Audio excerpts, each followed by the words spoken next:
Assalamualaikum warahmatullahi wabarakatuh. Halo teman-teman, dalam kesempatan kali ini saya akan membahas etika privasi dalam media sosial sebagai upaya membangun literasi digital yang beradab. Di era digital ini, media sosial telah menjadi bagian yang tak terpisahkan dalam kehidupan sehari-hari. Hal ini disebabkan karena media sosial dapat diakses kapanpun, dimanapun, tanpa batasan waktu dan juga tempat. Kemudahan ini menimbulkan tantangan terkait privasi dan etika digital. Banyak pengguna, terutama generasi muda, belum memahami batas antara ranah pribadi dan juga ranah publik, sehingga kerap membagikan informasi pribadi tanpa pertimbangan, seperti informasi sensitif yang seharusnya hanya mereka-mereka saja yang tahu. Akibat dari hal tersebut, sering timbul tindakan yang merugikan diri sendiri seperti doxing. Oleh karena itu, penting untuk kita menjaga identitas diri dan juga menghormati privasi orang lain demi mencegah dampak negatif dalam dunia maya. Mengapa privasi itu penting?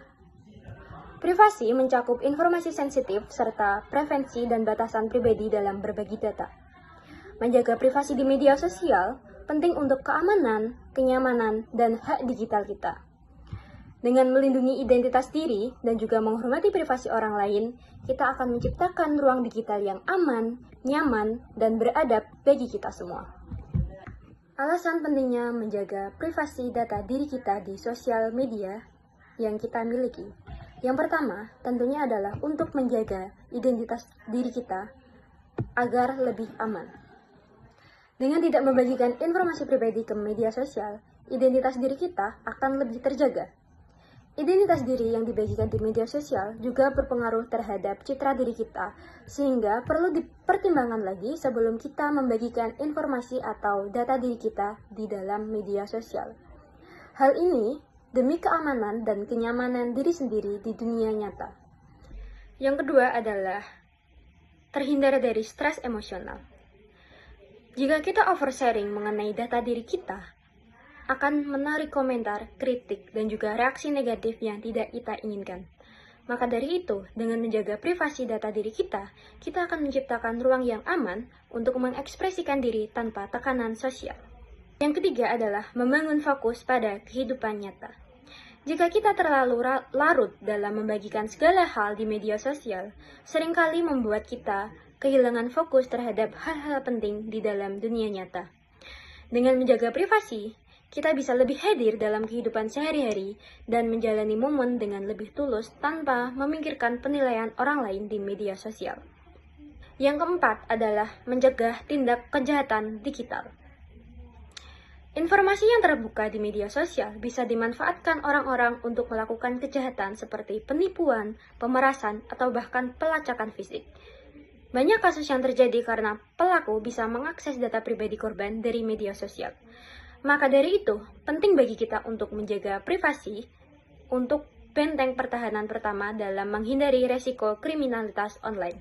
Selain menjaga privasi diri kita sendiri di media sosial, penting bagi kita juga untuk menghormati privasi orang lain dalam media sosial. Alasan mengapa kita harus menghormati privasi orang lain di media sosial, yang pertama adalah untuk menghargai hak asasi manusia. Lalu yang kedua adalah untuk mencegah pelanggaran etika yang membuat pengguna lain menjadi tidak nyaman, bahkan bisa menimbulkan konflik.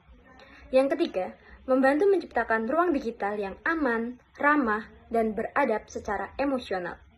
Yang keempat adalah mencegah informasi disalahgunakan oleh pihak ketiga atau orang-orang yang ingin melakukan tindakan negatif seperti kejahatan siber. Yang terakhir adalah dengan menghargai privasi orang lain akan membantu membentuk budaya digital yang positif dan juga beretika. Dan teman-teman, panduan etika untuk menghormati privasi orang lain di media sosial. Yang pertama adalah dengan cara memahami jangkauan lingkaran privasi. Sebelum kita memposting sesuatu, kita harus menyadari bahwa setiap hal yang kita bagikan akan dilihat oleh banyak pihak. Maka dari itu, sebelum kita membagikan suatu informasi, kita harus mempertimbangkan terlebih dahulu apakah informasi yang kita bagikan layak dan juga tidak melanggar privasi orang lain. Yang kedua adalah, kita harus meminta persetujuan terlebih dahulu sebelum kita membagikan informasi pribadi orang lain. Sebelum membagikan informasi pribadi milik orang lain, sebaiknya kita meminta izin terlebih dahulu agar tidak terjadi konflik atau tidak merugikan pihak lain.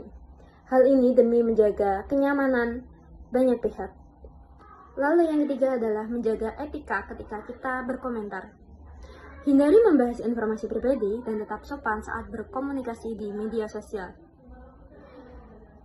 Hindari pembicaraan yang menyerang, menyudutkan, atau memojokkan orang lain. Peliharalah sikap sopan, santun, dan ramah dalam setiap bentuk komunikasi digital. Lalu yang keempat adalah dengan memperkuat literasi digital. Dengan memahami literasi digital secara mendalam, akan membantu kita membentuk etika dan sikap bijak saat menggunakan media sosial. Teman-teman, literasi digital adalah kunci dalam membentuk etika sosial di dunia maya. Dengan memahami literasi digital, pengguna media sosial dapat bersikap sopan, santun, bertanggung jawab, dan etis saat berinteraksi di media sosial. Literasi digital juga melatih kita untuk berpikir kritis, bekerja sama, serta kesadaran akan dampak teknologi.